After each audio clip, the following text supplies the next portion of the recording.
Hi everyone. If you're from Australia, Europe, the UK, you probably have pretty fond memories of a magazine called Zzap 64. If you're from the US, you may have no idea what I'm talking about. So just as a quick rundown, Zzap 64 was essentially a game review magazine. Unlike the US magazines Run, Compute, Transactor, it wasn't focused on anything other than games. It was there were no projects to build. There were no tutorials on connecting to modems by building your own modem interface or any of that type of thing. It was aimed fairly and squarely at games that were on the market. They had a team of reviewers, and they gave them, in later days, they gave them scores. I can't remember if they did that in the very early days. They gave them scores. It gave you a really good idea if it was going to be worth spending money on a game or not. So there was a Kickstarter recently, which was called Zzap the Legacy. And the concept behind that was to bring about focus on the first 48 issues of the magazine, which are more or less considered its heyday. And the Kickstarter aims to bring, for each edition, the original cover art from Oliver Frey. And again, if you're from the US, you probably don't know who Oliver Frey is, but he was an absolutely amazing artist. And Oliver did the artistry, the covers for the magazines, and often artistry for the game review pages, and just an amazing artist. So the book aims to bring back each cover artwork without the Zzap branding on it, so you can see it in all of its Oliver Frey glory. And then you've got some more information about that particular issue. So to give you a bit of a review of the book, it comes in this really nice hardcover protective sleeve, which was one of the perks of the Kickstarter. And it's a hardbound book, 108 pages in total, and it's really well made. So opening it up, we have first page there.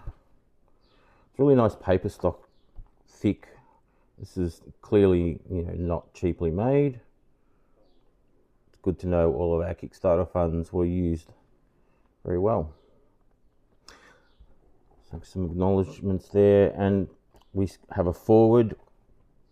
The forwards are by various staff, I think it was editors from the past, and you start to get a bit of an idea of what the artwork in the magazine was from.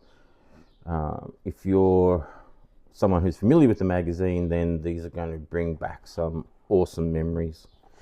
So what they've done is you have the information about each issue. So this issue 1, you have the games that they reviewed, and you also have the original cover artwork that was on the magazine.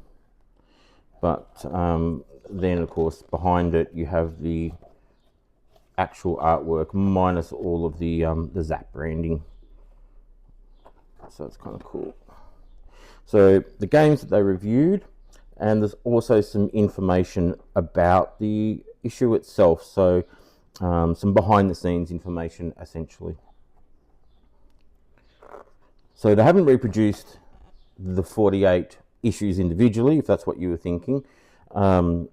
It's just essentially a summary of each issue. So you've got the artwork, both its Zzap artwork and its unzapped artwork by Oliver Frey,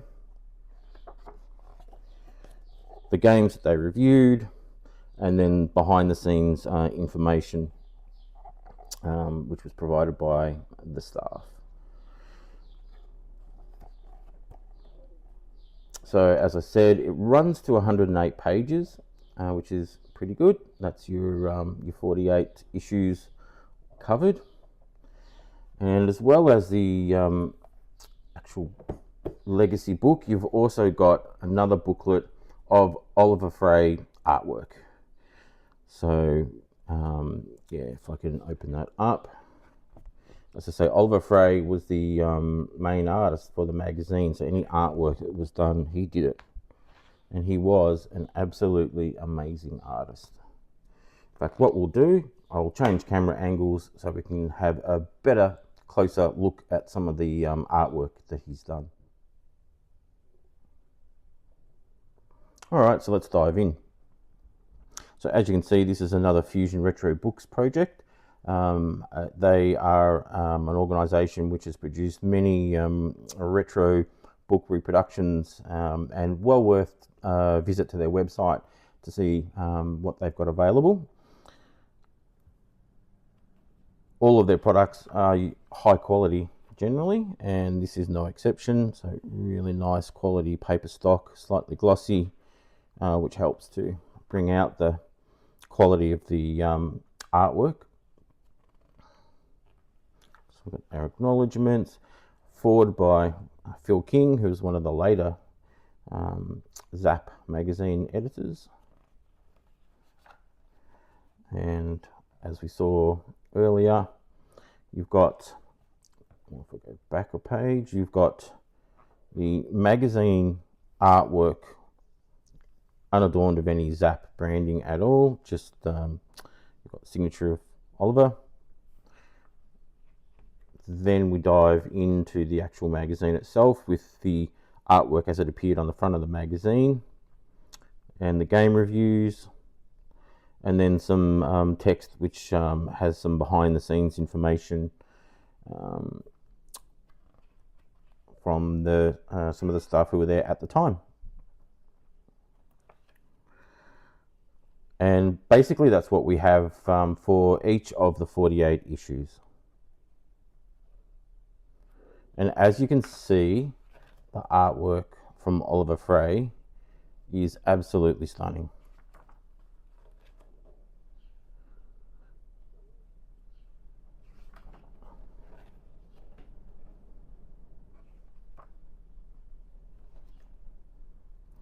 All right, I'll fast forward a little bit. So obviously there's 48 issues worth of that information, but at the very back there is something super special. So with the permission of Andrew Braybook, we have some of the notes, or I guess as many of the notes that he had left of the making of Paradroid.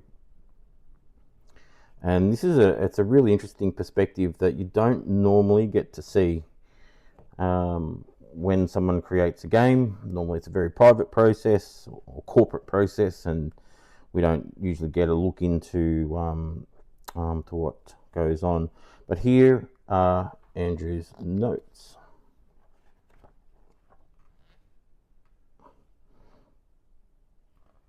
It's so great that you know, he did keep them. Obviously, as we move on in our lives, a lot of our older information from our earlier years gets you know, trashed as we move about in our lives. But thankfully, this very important piece of history was preserved by Andrew, and thankfully he allowed the team to reproduce the those notes in the book. So yeah, an amazing insight into the creation of a game, and one of the, you know, very, very popular games on the Commodore 64. So that is the book in its entirety. I've got a nice little, you know, page holder there. Again, just another sign of the quality of the book. So that's Zzap the Legacy.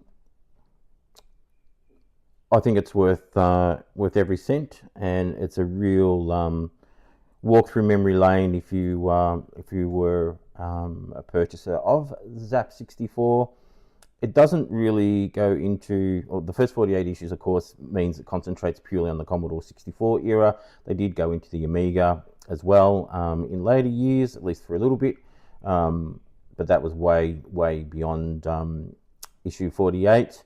And Zzap magazine ran, I think 1985 was the first issue, and I think they folded around 1992 after they went into the Amiga, but then sort of came back out and then went back into just Commodore 64 stuff. So yeah, either 92 or 94, unfortunately they folded up. But Retrofusion Books is helping to keep the memory alive in a number of ways. So please visit their website. I'll provide a link, and you can have your own walk through nostalgia. I bought this book just as an FYI. This is not a paid free gift, anything like that. This is my hard-earned money went into this, went into the Kickstarter, and yeah, very happy with that. All right, guys, I hope you enjoyed this review. Catch you later.